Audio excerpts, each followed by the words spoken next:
Hello everyone, welcome back to Guide to Everything. In today's video, I'll show you on how you can edit on Medal TV.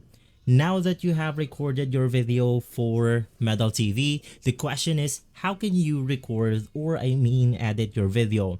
Now it's as simple as heading over to the application right here, clicking on the library button, and simply once inside you want to select the video or clip that you want to edit. In my case, I want to edit my Valorant clip right here, which is this quick shot.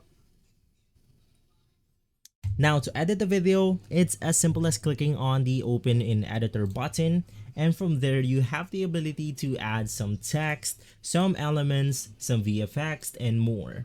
So let's say that I want to add something like this effect right here, which is 6-7, and then we have transitions right here.